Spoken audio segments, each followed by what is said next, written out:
Classes के दौर में मैं सारे गेट एस्पिरेंट से बोलना चाहूँगा कि संभल कर रहिए। आप अगर गेट मेंटर की नाव में सवार हैं तो अपने कैप्टन पे भरोसा रखिए, क्योंकि उन्होंने मुझ जैसे बहुतों को पार लगाया है, अपनी डेस्टिनेशन पे पहुंचाया है।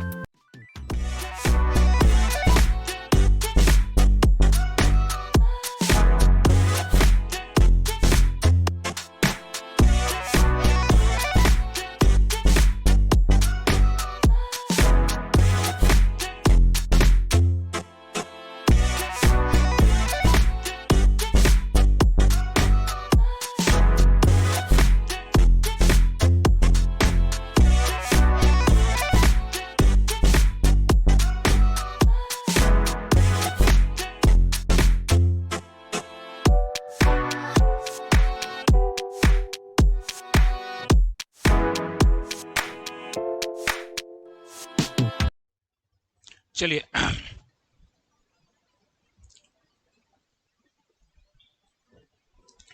Stresses in beam. बीम में हम कैलकुलेट करेंगे stresses. Stresses in beam means the stresses in the beam because of the bending movement,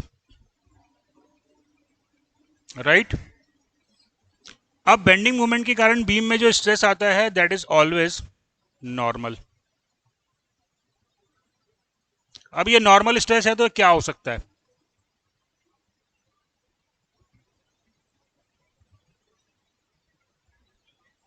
अब वो तो नॉर्मल स्ट्रेस का डेफिनेशन हुआ। जो एरिया रजिस्ट करेगा वो परपेंडिकुलर टू एक्सिस होगा, वो तो डेफिनेशन हो गया। नॉर्मल स्ट्रेस क्या हो सकता है? हाँ, नॉर्मल स्ट्रेस जो है वो आइदर टेंसाइल होगा या कॉम्प्रेसिव होगा, राइट? अब अपने को बात करनी पड़ेगी बेंडिंग मूवमेंट के साइन कन्वेंशन की। अभी तक अपन लोग क्वेश्चन सॉल्व किए, कोई दिक्कत गया? क्या कन्वेंशन लिया हमने बेंडिंग मूवमेंट के लिए? लेफ्ट साइड बेंडिंग मूवमेंट की बात।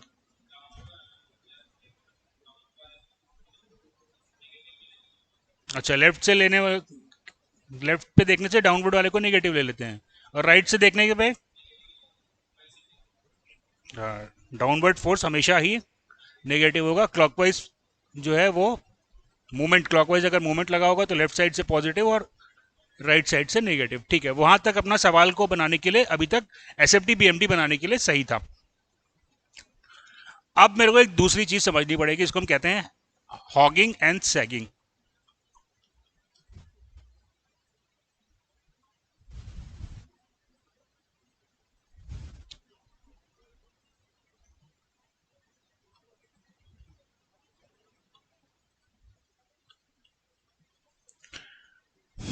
This is called sagging.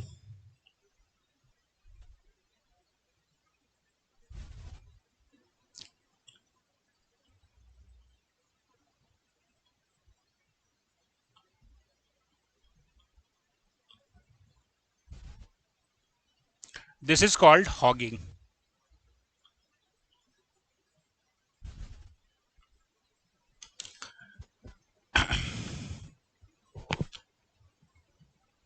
बच्चों,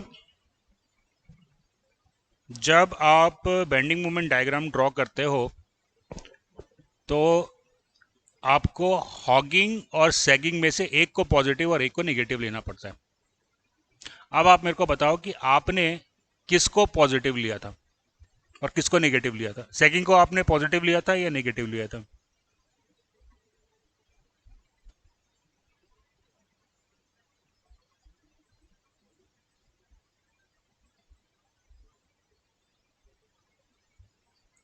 सैगिंग को आपने नेगेटिव लिया था या पॉजिटिव लिया था? सैगिंग को आपने नेगेटिव लिया था। चलो मैं एग्जांपल दे देता हूं आपको।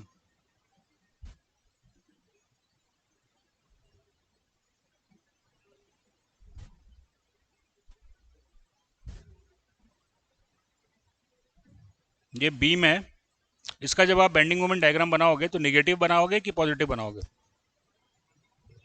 निगेटिव बनाओगे, है ना। अब ये बीम कैसे बेंड होगी?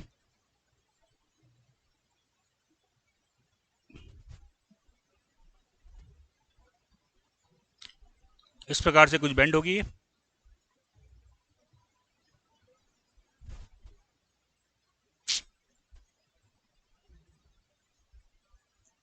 यहां पे आपने बेंडिंग मोमेंट को निगेटिव लिया था, क्लियर है। अब मेरे को बताओ, आपने हॉगिंग को नेगेटिव लिया था कि सैगिंग को नेगेटिव लिया था? हॉगिंग को हॉगिंग को आपने नेगेटिव लिया था। कैसे बोले कि हॉगिंग को नेगेटिव लिया था? चलो मैं बता देता हूँ। हाँ, सैगिंग को नेगेटिव नहीं लिया था, सैगिंग को पॉजिटिव लिया था। हमने जो कन्वेंशन लिया है उसमें sagging was positive and hugging was negative. अब अंतर समझो क्या होता है, अब समझ में आ जाएगा। ये सब डायग्राम देख के ये अपने को क्लियर नहीं होगा, लेकिन अब जो मैं आपको बताने जा रहा हूँ उससे एकदम क्रिस्टल क्लियर हो जाएगा आपको।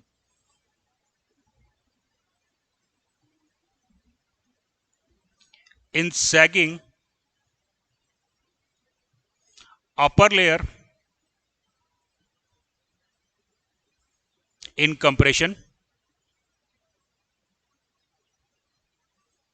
and lower layer in tension. As per our convention,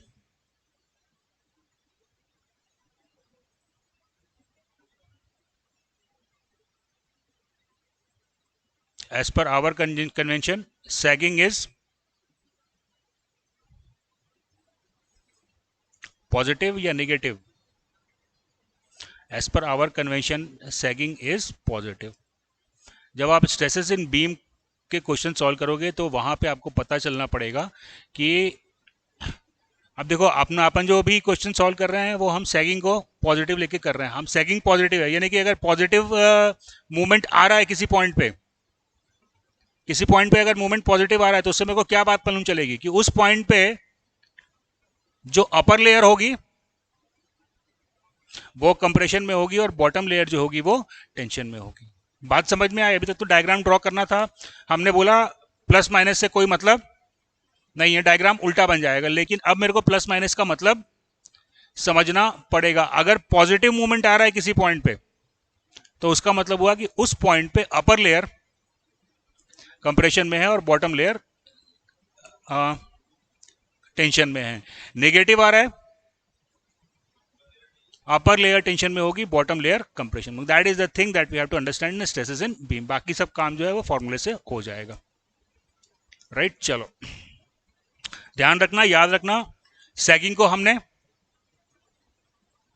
positive लिया है। सैगिंग का मतलब अपर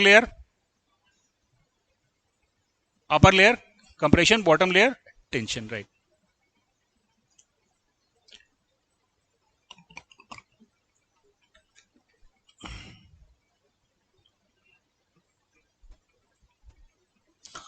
चलिए अब सीधा हम फॉर्मूले पे आते हैं। स्ट्रेसेस इन बीम का जो फॉर्मूला है दैट इज m अपॉन आई। अच्छा, बेंडिंग स्ट्रेस को हम कौन सा स्ट्रेस बोलते हैं?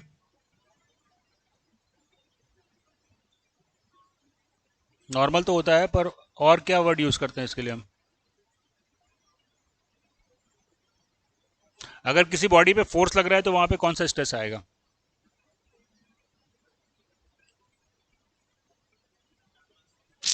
अरे यार, फोर्स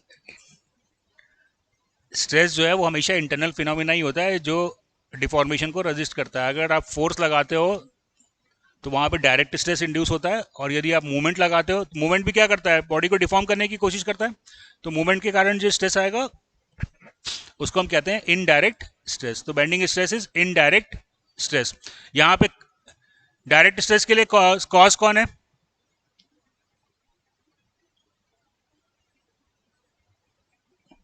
अभी तो बोल।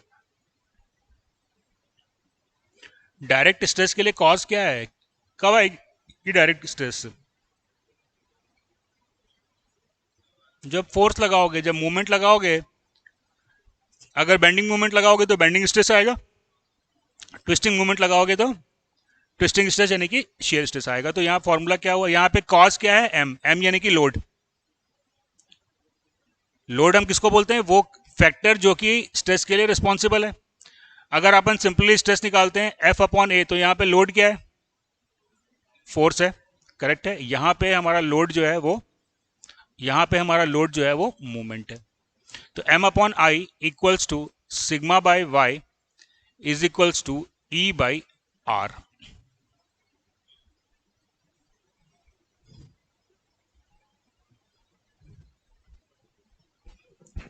इसको मैं एक्सप्लेन करूंगा टर्म्स को। M moment of inertia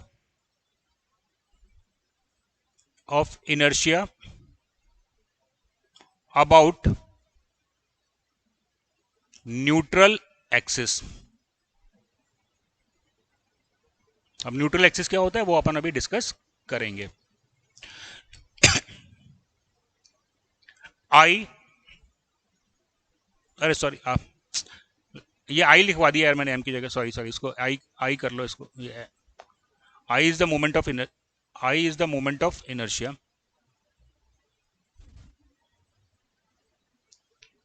I is the moment of inertia about neutral axis. M bending moment at section. Sigma bending stress at distance y from neutral axis,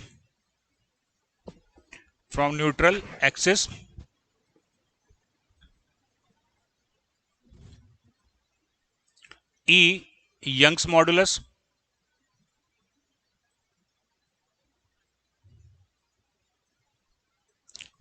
and R radius of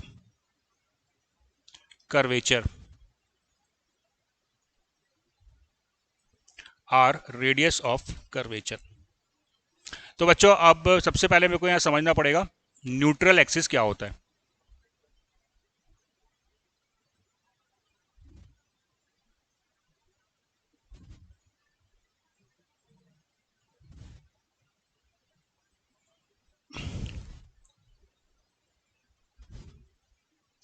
ये एक beam एक movement के कारण band हुई है।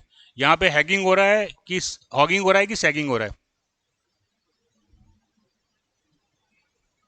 कैसे पता hugging हो रहा है?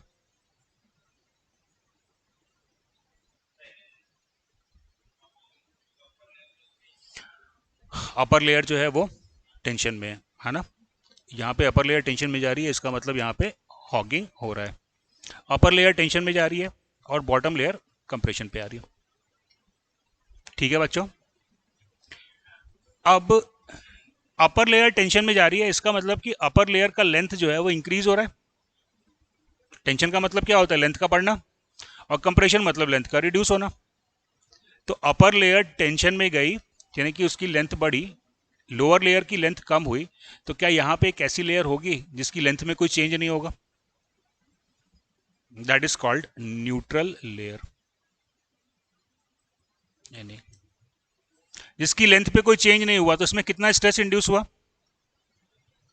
तो क्या डेफिनेशन हो गया न्यूट्रल एक्सिस या न्यूट्रल एक्सिस का, या न्यूट्रल एक्सिस का? Where normal stress is 0, where normal stress is 0,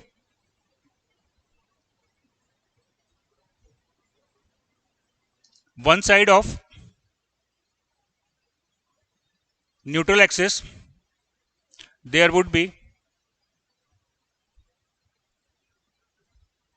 tensile stress while on the other side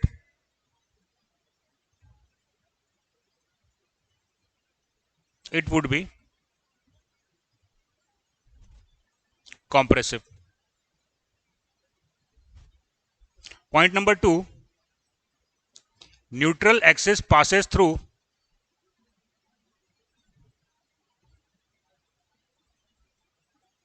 the centroid of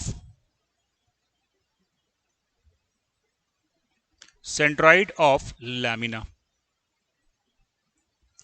Passes through the centroid of lamina. तो अगर एक rectangular beam है तो उसका न्यूट्रल एक्सिस कहां से पास होगा? सेंट्रॉइड से, मतलब सेंटर से पास होगा. और अगर ट्रायंगुलर है तो अच्छा चलो, हाँ, अब एक बात अपन यहां से फॉर्मूले से समझते हैं थोड़ा. फॉर्मूला मेरे को क्या बोल रहा है? एम लोड है, तो यहां पे बेंडिंग मोमेंट ही लोड है ना. एम लोड हो गया, आई मोमेंट ऑफ इनर्शिया हो गया, सिग्मा स्ट्रेस हो गया. कहां पे स्ट्रेस है? न्यूट्रल एक्सिस से वाई डिस्टेंस पे, न्यूट्रल एक्सिस से वाई डिस्टेंस पे स्ट्रेस मिल रहा है. Is that clear? अब जरा बात अपन समझे कि मान लो एक रेक्टेंगुलर ब्लॉक है.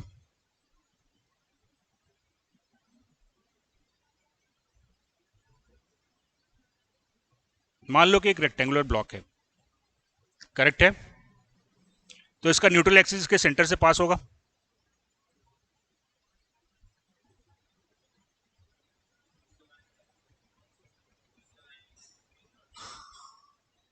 न्यूट्रल एक्स, हाँ भैया, फोर्स लगाए हो तभी तो न्यूट्रल एक्सिस है ना. न्यूट्रल एक्सिस सेंट्रॉइड से पास होगा, फोर्स लग रहा है, न्यूट्रल एक्सिस सेंट्रॉइड से पास होगा. ठीक है, मान लो कि यहाँ पे जो हमारा कन्वेंशन के हिसाब से इस सेक्शन में मूवमेंट पॉजिटिव आ रहा है, करेक्ट है? हमारे कन्वेंशन के हिसाब से मूवमेंट पॉजिटिव आ रहा है. तो अब मैं इसके क्रॉस सेक्शन के अलोंग अगर स्ट्रेस का डायग्राम ड्रॉ करूं तो न्यूट्रल एक्सिस पे कितना स्ट्रेस आएगा? 0. और न्यूट्रल एक्सिस के ऊपर बढ़ते तो जाएगा, कंप्रेसिव होगा, टेंसाइल होगा.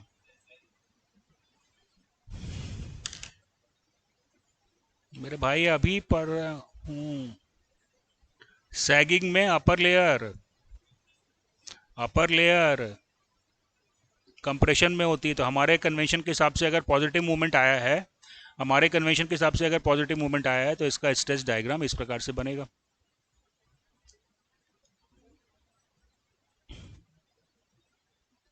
करेक्ट है? That is compressive and that is tensile. Sagging में हमारा कन्वेंशन कौन सा है? सैगिंग की हॉगिंग? सैगिंग बोले तो अपर लेयर कंप्रेशन में होगी. अब मेरे को ये बताओ कि ये रेक्टेंगुलर ब्लॉक है. अब आप मेरे को ये बताओ कि ये रेक्टेंगुलर ब्लॉक है, कंप्रेशन ज्यादा होगा या टेंशन ज्यादा होगा? मैक्सिमम कंप्रेशन ज्यादा होगा या मैक्सिमम टेंशन ज्यादा होगा? दोनों सेम ही होगा, क्योंकि सिग्मा का फॉर्मूला क्या है? m upon I into Y. ठीक है, m तो इस सेक्शन पे जो मूवमेंट लगा है वो अपन निकाल चुके हैं. I moment of inertia about this neutral axis, वो भी सेम है. अब y न्यूट्रल एक्सिस से मैक्सिमम डिस्टेंस, तो क्या होगा? h/2 वो भी सेम हो गया. तो मैक्सिमम कंप्रेसिव और मैक्सिमम टेंसाइल स्ट्रेस इक्वल आएगा. Am I clear? तो what I can write, for a symmetrical section, at any point maximum compressive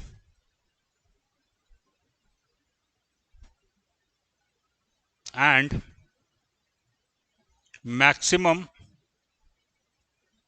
tensile stress are same. Maximum compressive और maximum tensile are same. अच्छा, मैं हमेशा ये कह सकता हूँ कि मैक्सिमम कंप्रेसिव और मैक्सिमम टेंसाइल सेम होगा? नहीं। दूसरा एग्जांपल देख लो, एक ट्रायंगुलर सेक्शन ले लो बेटा।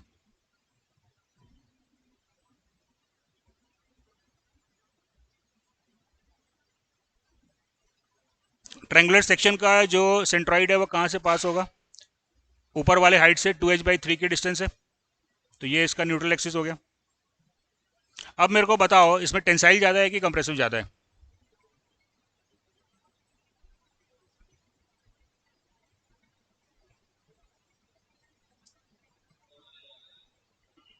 हाँ, तो टेंसाइल ज़्यादा है कि कंप्रेसिव ज़्यादा है, बता सकते हो कि नहीं बता सकते हो? अब बताओ।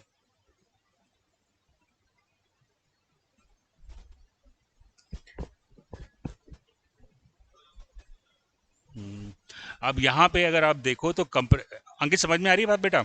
देख, ऊपर वाली लेयर जो है वो कंप्रेशन में जाएगी क्योंकि पॉजिटिव है मोमेंट। ऊपर वाली लेयर अगर यहाँ पे जाएगी तो ऊपर वाली लेयर का डिस्टेंस जो है वो न्यूट्रल एक्सिस से 2h/3 हुआ, तो जो कंप्रेसिव आएगा वो कितना होगा?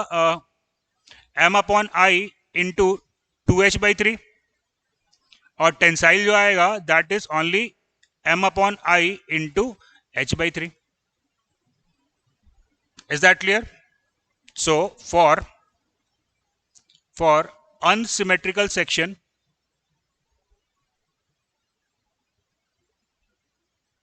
maximum tensile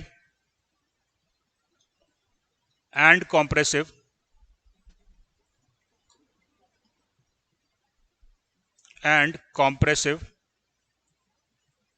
stresses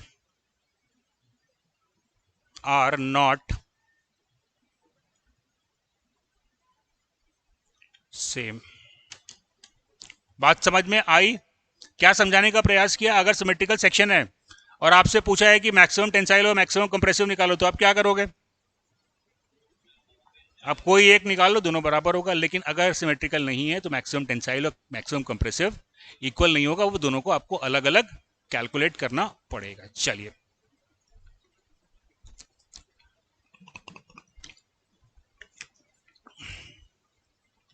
दोस्तों नॉर्मली हम ये मान लेते हैं कि सेक्शन जो है वो सिमेट्रिकल है, और सिमेट्रिकल सेक्शन के लिए हम एक टर्म डिफाइन करते हैं, सेक्शन मॉडुलस।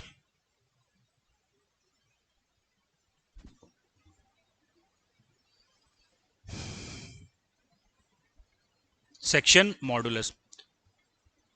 अगर डायरेक्ट फोर्स लग रहा है तो फॉर्मूला क्या होता है स्ट्रेस का? F/A। बेंडिंग स्ट्रेस के लिए हम फॉर्मूला लिख लेते हैं, stress equals to load. Load क्या है यहां पे? M है लोड, करेक्ट है। तो अगर डायरेक्ट स्ट्रेस है तो लोड को रजिस्ट कर रहा है एरिया, अगर मूवमेंट लग रहा है तो रजिस्ट कर रहा है Z। This Z is known as section modulus. This is known as section modulus, and that is a very important parameter in designing the beams.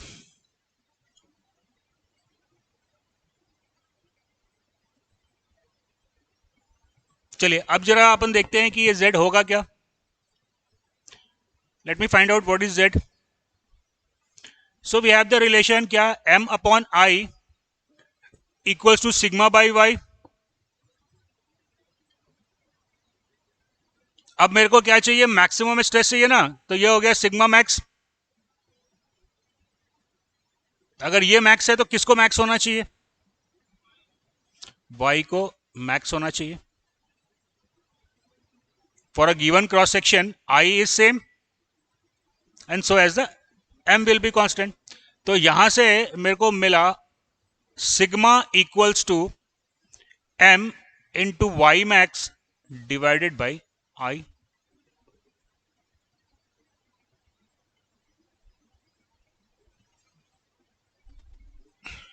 M I clear बच्चों? आ रही है बात समझ में? तो क्या फॉर्मूला मिला जेड का, जल्दी बोलो। Z is I by Y max. और ये बहुत मजेदार कॉन्सेप्ट है ये। जितना ज्यादा एरिया होगा उतना बॉडी ज्यादा डायरेक्ट लोड ले पाएगी।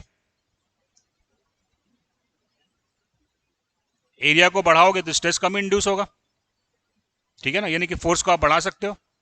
अब अगर आप मूवमेंट बढ़ाना चाहते हो तो आपको क्या करना पड़ेगा? आपको जेड को इंक्रीज करना पड़ेगा if you want to increase the movement. Clear? अब जरा मेरे को एक जवाब दो, छत देख रहे हो? ये छत पे बीम पड़ी हुई है, ये बीम को ऐसा घुमा के लगा देते 90 डिग्री पे तो ये बीम मेरे क्लासरूम के अंदर दिखाई नहीं देती, थोड़ा सुंदर दिखता क्लासरूम। मेरा क्लासरूम थोड़ा सुंदर दिखता अगर इसको हम 180 डिग्री, सॉरी 90 डिग्री से घुमा देते। तो बात समझ रहे हो कि नहीं? वो चली जाती रूफ, क्या नाम है तुम्हारा, वॉल के अंदर, छत के अंदर आ जाता। ऐसा ऐसा लटकाने की क्या जरूरत था इसको? हाँ, अब एरिया तो उतना ही है ना यार, उसका एरिया कम करने थोड़ी ना बोल रहा हूँ मैं। अभी ऐसा लगा हुआ है, ऐसा लगाने के लिए बोल रहा हूँ बस। कैलकुलेटर रखा है तेरे पास में? उठा कैलकुलेटर को, उठा। हाँ, अब उसको ना बैंड करने की कोशिश कर। तो तोड़ देगा तो तेरा है, तू जान। वैसे क्यों कर रहा है? ऐसे करके क्यों नहीं कर रहा? फोर्स, अरे एरिया तो उतना ही है,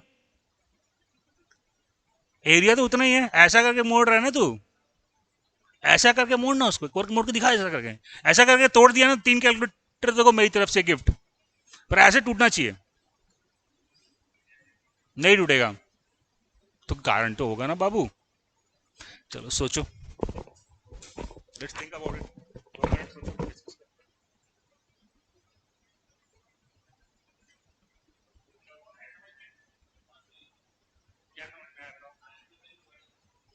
आई का वैल्यू देखो अंकित, जब तुमने अपने कैलकुलेटर को बेंड करने का कोशिश किया, तुम उसको जो बेंड कर रहे थे तुम उसमें कौन सा लोड लगा रहे थे? डायरेक्ट फोर्स लगा रहे थे या मूवमेंट लगा रहे थे? मूवमेंट लगा रहे थे। और मूवमेंट को रजिस्ट एरिया नहीं करता, मूवमेंट को रजिस्ट करता है सेक्शन मॉड्यूलस। करेक्ट है? तो सेम एरिया रखते हुए भी मैं सेक्शन मॉड्यूलस को इंक्रीज कर सकता हूं। अगर ये बीम यहां पे लगी हुई है, इसको हम 90 डिग्री से रोटेट कर दें तो क्रॉस सेक्शनल एरिया तो नहीं बदलेगा, लेकिन इसकी लोड कैरिंग कैपेसिटी कम हो जाएगी बिकॉज जेड इज डिक्रीज्ड। कैसे फर्क पड़ेगा, आओ एक एग्जांपल से देखते हैं। एक सिंपल सा एग्जांपल लेता हूं मैं।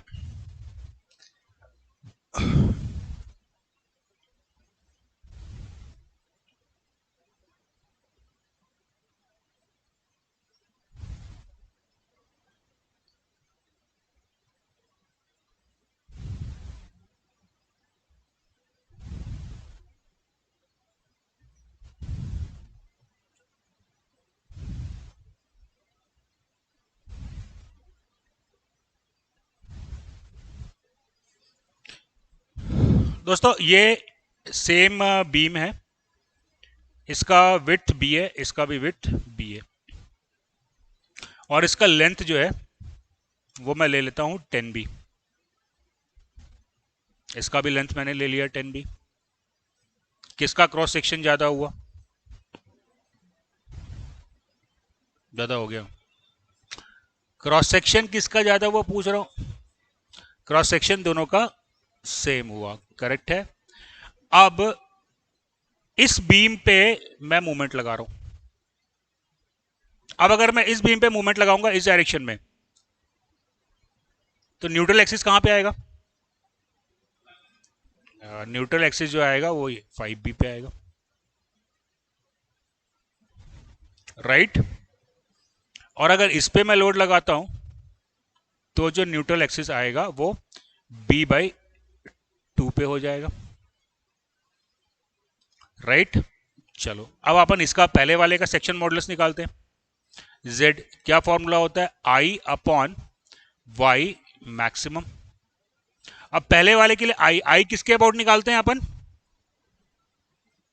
न्यूट्रल एक्सिस के अबाउट निकालते हैं, तो क्या हो जाएगा 1/12 बी किसका क्यूब, 10b का क्यूब, 10b का cube, right, divided by Y max. कितना आएगा वाई मैक्स, वाई मैक्स आया 5b, राइट। तो सेम क्रॉस सेक्शन था, यहां पे मेरे को सेक्शन मॉडुलस मिल रहा है 1/12, ये हो गया 1000, 1000 में divided by 500, 1/12 into 200 B square, right. अब अगली कंडीशन में देख लो, यहां पे z क्या मिलेगा मेरे को, 1/12 10b into B cube divided by b/2, correct है। तो यहां पे क्या मिल गया मेरे को, 1/12 इंटू 20 बी स्क्वायर। वही चीज आपके कैलकुलेटर में भी हो रही है, एक साइड में आपको जो z मिल रहा है वो बहुत कम है, जिसके कारण आप आसानी से उसको बेंड कर पा रहे हो, लेकिन दूसरी साइड में जब आप बेंड कर रहे हो तो सेक्शन मॉडुलस बढ़ जा रहा है। देखो बीम सेम था, बात समझ में आई बच्चों, लेकिन लोडिंग की कंडीशन के हिसाब से एक ज्यादा लोड मिल रहा है और एक कम लोड मिल रहा है, करेक्ट है। तो सेक्शन मॉडुलस रेक्टेंगुलर सेक्शन के लिए, for rectangular section, section modulus क्या होगा,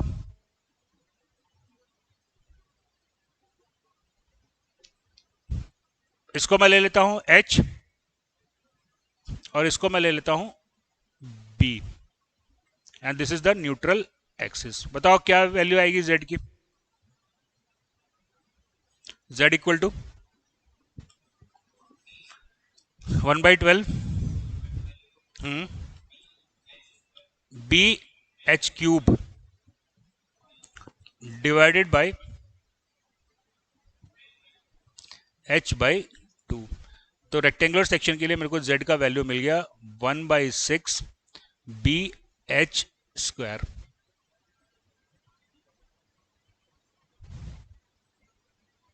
ये तो कोई मुश्किल काम नहीं था, निकाल लिया आपने, निकाल लिया आपने। अब आपको लिखा है कि cross section of beam, cross section of beam is 20 into 40 mm। अब इसमें b क्या होगा और h क्या होगा, क्योंकि ऑब्वियसली मैं बीम को उसी कंडीशन में यूज करूंगा जहां पे उसका z का वैल्यू बढ़े। तो यहां पे मेरे को कोई ये नहीं बोलना है सर क्वेश्चन तो गलत है, बी नहीं बताया एच नहीं बताया, यहां पे मेरे को पता है एच इज इक्वल्स टू जो हायर है, तो एच हो गया 40 और बी हो जाएगा 20। एम आई क्लियर, चलिए।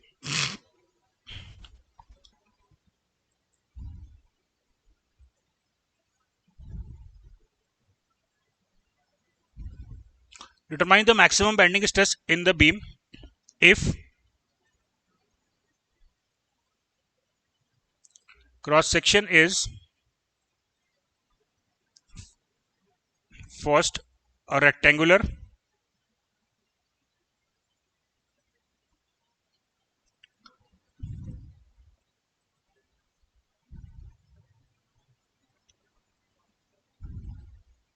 rectangular 200 by 200 mm,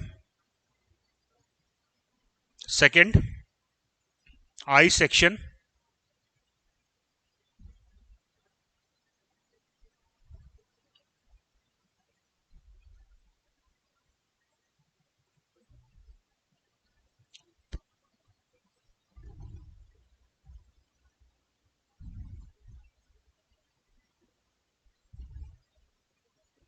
विजिबल है,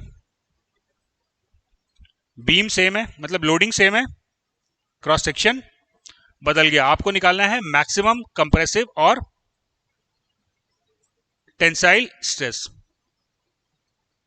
do you find any difficulty in question number 1 and question number 2?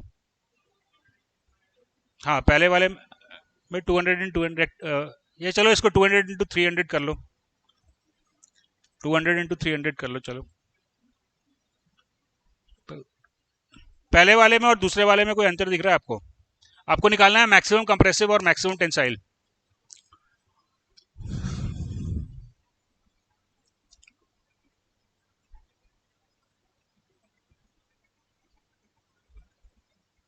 Try तो करोगे, पहले समझ में तो आए कि अंतर क्या है।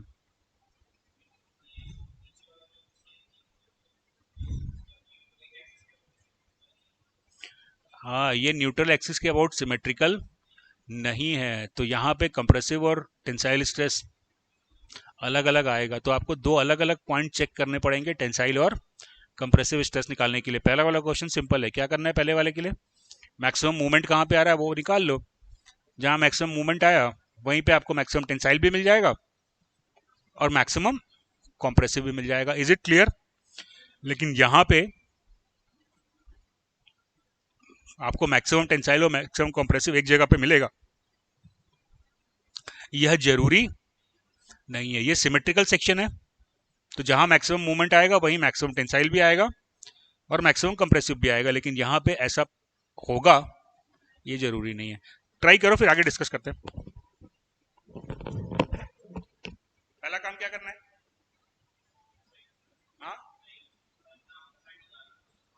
बीएमडी ड्रॉ करो, मैक्सिमम मूवमेंट निकालो, क्योंकि मैक्सिमम स्ट्रेस निकालने का फॉर्मूला क्या है मेरे पास में? Stress equal to M upon Z. अब इस बीम में मेरे को एम जेड तो आपको 200 इंटू 300 दे दिया, तो पूरे बीम के लिए जेड कांस्टेंट हो गया। तो मैक्सिमम स्ट्रेस कहाँ पे आएगा? जहां पे मूवमेंट सबसे ज्यादा आएगा। तो let's find out the value जहां पे मूवमेंट सबसे ज्यादा आ रहा है ना। फटाफट solve।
R A and R B निकालना पड़ेगा पहले। क्या आया?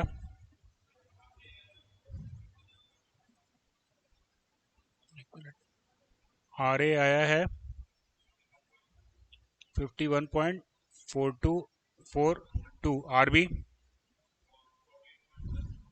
48.57। आपका भी इतना आया अंकित? ओके। अब अगर सही आया तो फिर आप लोगों ने सही सॉल्व किया, नहीं तो फिर रिएक्शन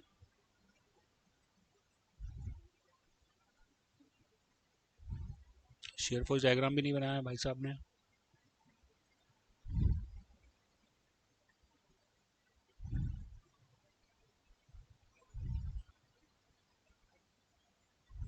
अस्सी और 100, चलो ठीक है, इसने तो निकाला नहीं है रिएक्शन, छोड़ देते हैं। मान लेते हैं कि ये आपने सही निकाला है। ठीक है, अब क्या करेंगे? मोमेंट कैसे निकालोगे? मोमेंट नहीं निकालोगे बेटा, उसके पहले आप बनाओगे शेयर फोर्स डायग्राम। बहुत कम टाइम लगता है। पॉइंट ए पे कितना आ रहा है? 20। लेफ्ट साइड में तो ये -20 हो गया। यहाँ से लेके 3 मीटर तक कांस्टेंट रहेगा। फिर यहाँ पे RA आया 51, तो ये हो गया 31.42, राइट। अब यहाँ से लेके ये A B C D, B से लेके C तक कांस्टेंट रहेगा, राइट। अब C से लेके D तक लीनियर आएगा। तो अब मेरे को चाहिए B पे बेंडिंग शेयर फोर्स, B पे शेयर फोर्स कितना आएगा? -48.57। यहाँ पे 31 पॉइंट था, उसके बाद यहाँ पे आया -48.57, राइट। चलो अब इसका अपन BMD ड्रॉ कर लेते हैं। What is the moment at point A, sorry ये पॉइंट सी, ए से लेके सी से लेके ए तक नेचर, तो मोमेंट एट सी 60, राइट। अब सी से लेके डी तक, अच्छा हाँ ठीक ठीक ठीक ठीक ठीक ठीक है, यहाँ पे साइन कन्वेंशन का ध्यान रखना पड़ेगा, नहीं तो दिक्कत हो जाएगी।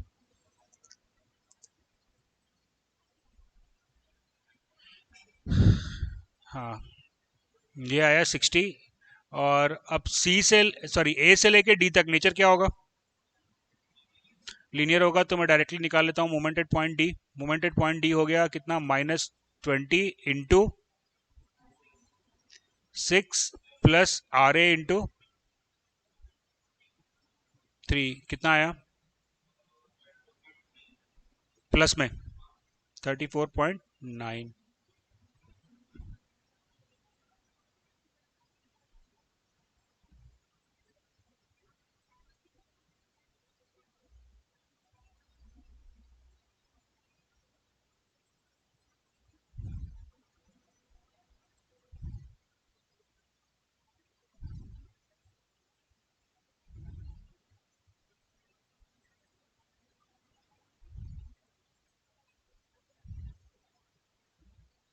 34.9, उसके बाद प्लस में आ रहा है ना,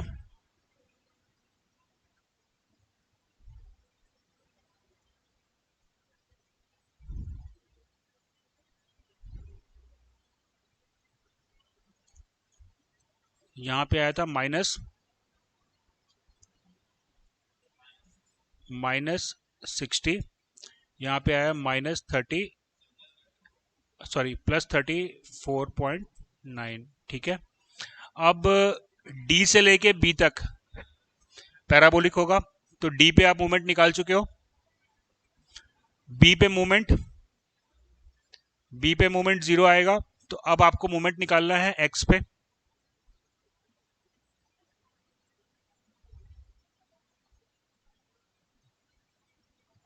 अब आपको मोमेंट निकालना है एक्स पे, right. What is the moment at point x? पहले एक्स की वैल्यू निकाल लो।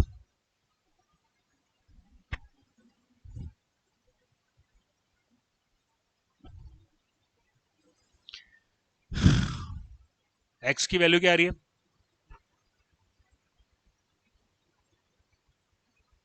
अरे क्या हो जाएगा यार, देखो यहां पे आया था 31.4 divided by X is equals to 48.57। हाँ 48.57 डिवाइडेड बाय एक्स, सॉरी क्या होगा? 4 माइनस एक्स, तो एक्स कितना आ गया? 1.37 मीटर। ये एक्स में कहां से निकाला हूं? ये एक्स में पॉइंट ए से निकाला हूं, हाँ सॉरी पॉइंट डी से निकाला हूं, तो पॉइंट बी से एक्स क्या हो जाएगा, 2.63। अरे कैलकुलेटर क्यों चला रहा है, 2.63। तो अब मैं डायरेक्टली पॉइंट एक्स पे मोमेंट निकाल सकता हूँ। किस साइड से निकालना चाहिए मेरे को, लेफ्ट से कि राइट से? लेफ्ट से निकालूंगा तो माइनस ज्यादा है, तो मोमेंट एट पॉइंट एक्स क्या हो जाएगा, R B into X B, that is 2.63 minus W into 2.63 square by 2। तो क्या वैल्यू आई,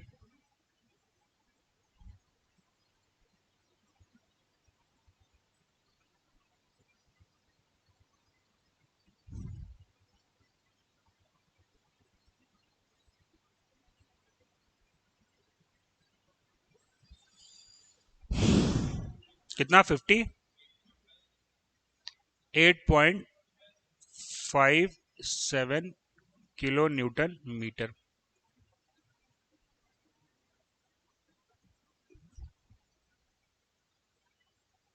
तो दिस इज 58.57।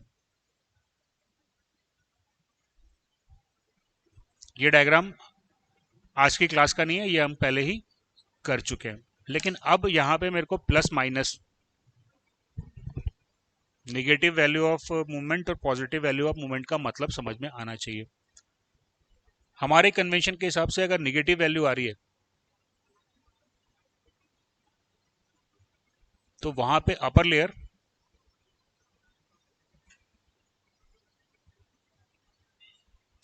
टेंशन में जाएगी, और पॉजिटिव आ रही है तो अपर लेयर कंप्रेशन में जाएगी। चलो अपन पहले एक सिंपल वाला क्वेश्चन छोड़ दे कर लेते हैं, मुश्किल वाला क्वेश्चन आप सॉल्व करोगे। पहला सेक्शन क्या था, 200 और 300 दिया है, सिमेट्रिकल है, यानी कि मैक्सिमम कंप्रेसिव टेंसाइल एक ही पॉइंट पे आएगा, यस नो? ये आपके सामने बेंडिंग मोमेंट डायग्राम है। पहले क्वेश्चन का आंसर बताओ मेरे को कि कौन सा पॉइंट आपके पॉइंट ऑफ कंसर्न है। -60, -60 है ना। अब -60 हुआ, अब आपके पास जो फॉर सिमेट्रिकल सेक्शन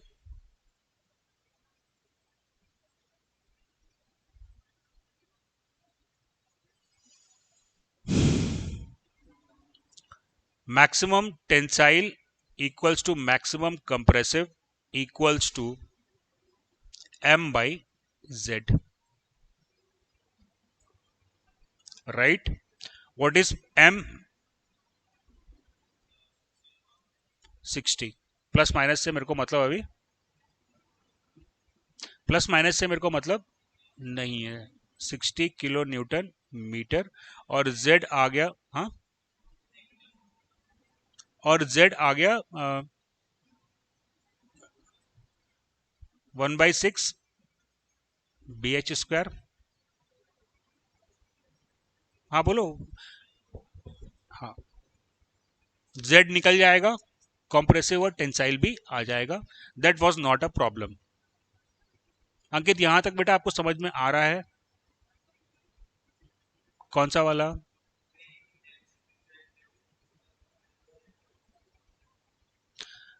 देख, पहला सेक्शन तेरा क्या था, रेक्टेंगुलर। रेक्टेंगुलर यानी कि न्यूट्रल एक्सिस के अबाउट सिमेट्रिकल, और जब सिमेट्रिकल सेक्शन होता है तो कंप्रेसिव और टेंसाइल स्ट्रेस सेम आते हैं, ठीक है। तो ये वाला क्वेश्चन में तो दिक्कत नहीं है, समस्या है इसमें इसमें इसमें कैसे करेंगे, इसमें क्या? इस क्वेश्चन के लिए देखो, पहले वाले क्वेश्चन के लिए मेरा पॉइंट ऑफ इंटरेस्ट सिर्फ 60 था, सेकंड वाले क्वेश्चन के लिए मेरा पॉइंट ऑफ इंटरेस्ट 60 के साथ साथ में 58.5 भी होगा, क्योंकि अनसिमेट्रिकल है। देखो, जहां पे -60 हुआ उसका मतलब हुआ upper layer, upper layer tension में जाएगी, करेक्ट है, अपर लेयर टेंशन में जाएगी। अगर अपर लेयर टेंशन में जाएगी तो ये डायग्राम को अगर मैं देखूं तो जहां पे -60 मेरे को मिल रहा है वहां पे टेंशन की मेरे को मैक्सिमम वैल्यू मिलेगी, जरूरी नहीं है। कंप्रेशन की तो मिलेगी, सॉरी, वहां टेंशन की मेरे को मैक्सिमम वैल्यू मिल जाएगी, कंप्रेशन की मिलेगी ये जरूरी नहीं है।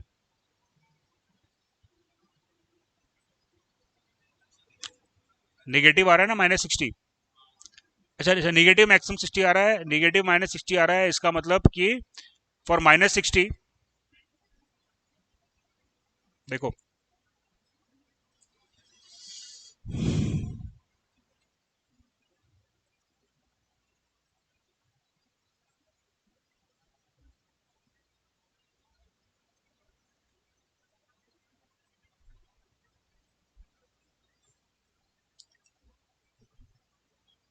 मैक्सिमम मूवमेंट कितना आ रहा है? अभी जो सवाल हमने देखा है उसमें मैक्सिमम मूवमेंट कितना आ रहा है? मैक्सिमम मूवमेंट की जब मैं बात करता हूं तो मैं सिर्फ मैग्नीट्यूड की बात करता हूं, लेकिन अभी मेरे को यहाँ पे उसका साइन भी देखना पड़ेगा। अभी मेरा जो मैक्सिमम मूवमेंट आया है M maximum, that is -60, correct है। -60 says that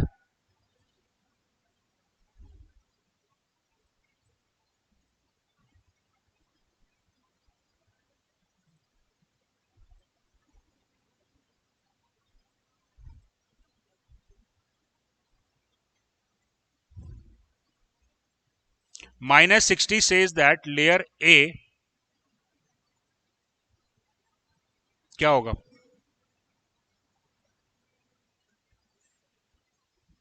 लेयर ए क्या होगा, टेंशन या compression? -60 says that layer A in tension, clear, and layer B -60 आया था ना, in compression।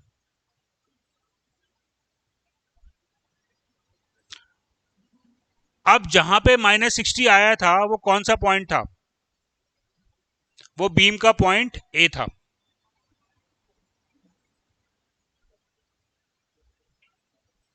Eight point A.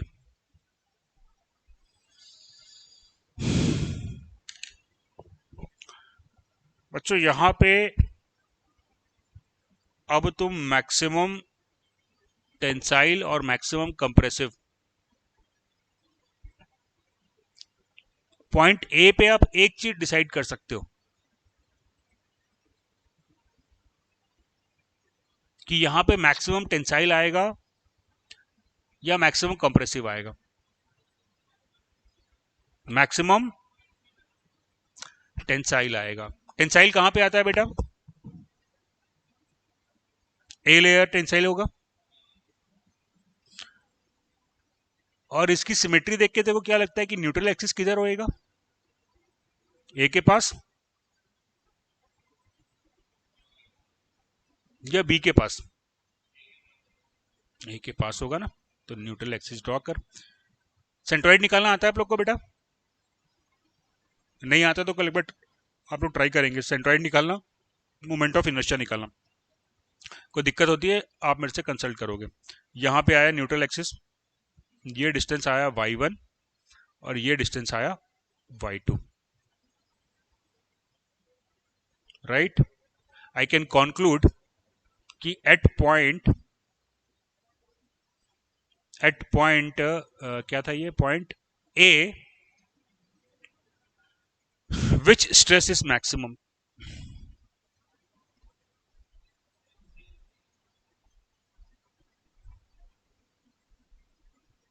Compressive is maximum. Compressive B से ज्यादा कहीं नहीं हो सकता, कारण बी पे मूवमेंट का वैल्यू भी ज्यादा है और बी पे वाई का वैल्यू भी ज्यादा है। देखो y2 में जब जा रहा हूं तो कंप्रेसिव आ रहा है, तो पॉइंट बी पे मेरे को मैक्सिमम कंप्रेसिव मिल गया। अगर ये सिमेट्रिकल सेक्शन होता तो फिर टेंसाइल भी बराबर हो जाता, राइट। लेकिन अब चूंकि ये सिमेट्रिकल नहीं है तो मेरे को सिर्फ पॉइंट ए से काम नहीं बनेगा। अब कौन सा पॉइंट लेना पड़ेगा? जहां पे मैक्सिमम पॉजिटिव बेंडिंग मोमेंट आया है, राइट। चलिए इसका आंसर मैं आपको बता देता हूं, ट्राई करेंगे घर में इसको और सॉल्व करेंगे जब तक आंसर नहीं आता है, आप कर सकते हो। इसका आंसर आ रहा है, टेंसाइल स्ट्रेस जो आ रहा है मैक्सिमम दैट इज 23.68। अब मेरे को ये बताओ कंप्रेसिव स्ट्रेस ज्यादा आएगा कि कम आएगा? गलत जवाब।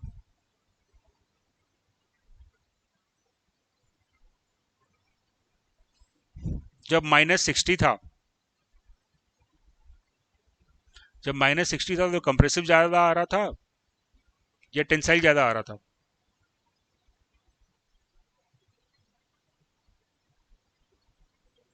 जब मूवमेंट मैक्सिमम था -60 तो टेंसाइल ज्यादा आ रहा था कि कंप्रेसिव ज्यादा आ रहा था? -60 बोले तो लोअर लेयर इन कंप्रेशन, तो जो -60 था तो टेंसाइल की वैल्यू ज्यादा होगी कि कंप्रेसिव की? हाँ, टेंसाइल की कम होगी, कंप्रेसिव की ज्यादा होगी। तो जब -60 था तो कंप्रेसिव स्ट्रेस मैक्सिमम था, ठीक है। और इस डायग्राम में मैक्सिमम वैल्यू ऑफ मूवमेंट कितना आ रहा है? 60 आ रहा है, राइट। 60 पे कंप्रेसिव ज्यादा हुआ, हाँ या ना? 58 पे टेंसाइल ज्यादा होगा। तो बोलो कौन ज्यादा होगा, मैक्सिमम टेंसाइल ज्यादा होगा कि मैक्सिमम कंप्रेसिव ज्यादा होगा? क्योंकि मैक्सिमम कंप्रेसिव 60 पे आ रहा है और टेंसाइल जो है 1000 पे आ रहा है। कितना डिफरेंस होगा मैक्सिमम टेंसाइल और मैक्सिमम कंप्रेसिव के बीच में? अगर मान लो मैक्सिमम कंप्रेसिव, मैंने मैक्सिमम टेंसाइल आपको लिख दिया 28 23, तो मैक्सिमम कंप्रेसिव कितना होगा? 40 50 60? गेस करो। 23 के अराउंड ही आएगा, 23 के अराउंड ही आएगा। क्यों? क्योंकि मूवमेंट की वैल्यू देखो यहाँ पे और यहाँ पे अलग अलग तो है लेकिन लगभग 60 है और यहाँ पे 58.5 है। तो मैक्सिमम टेंसाइल और मैक्सिमम कंप्रेसिव की वैल्यू में बहुत ज़्यादा अंतर नहीं आएगा। कंप्रेसिव ज़्यादा तो आएगा लेकिन टेंसाइल से बहुत ज़्यादा नहीं होगा। तो मैक्सिमम टेंसाइल की वैल्यू मैं आपको बता देता हूँ, टेंसाइल की बता दिया तो कंप्रेसिव की बता देता हूँ। That comes out to be 23 के अराउंड ही कुछ होगा।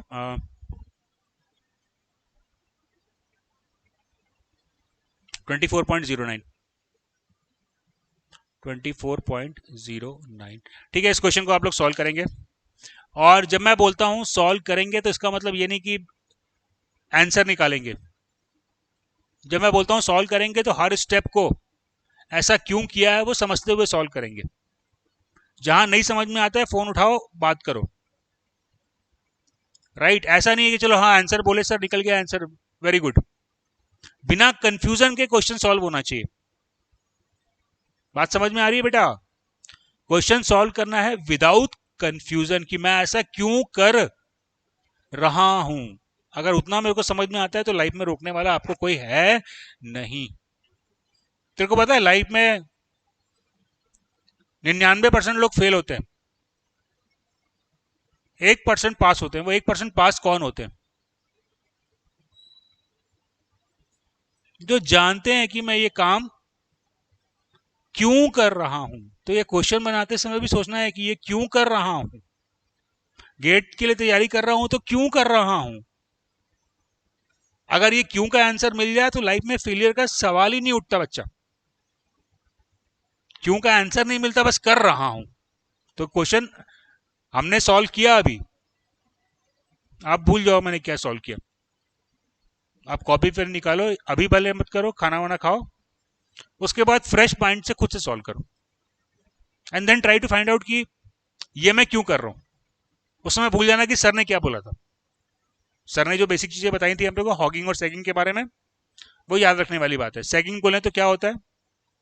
सैगिंग बोले तो हमारा कन्वेंशन जो हम यूज करते हैं, और जब सैगिंग होता है तो क्या होता है उसमें? Upper layer. वेरी गुड, बस इतना याद रखना, बाकी सारे काम तुम लोग खुद कर लोगे। ठीक है, चलो ठीक है, कल क्लास नहीं है, मंडे को 10:30 बजे।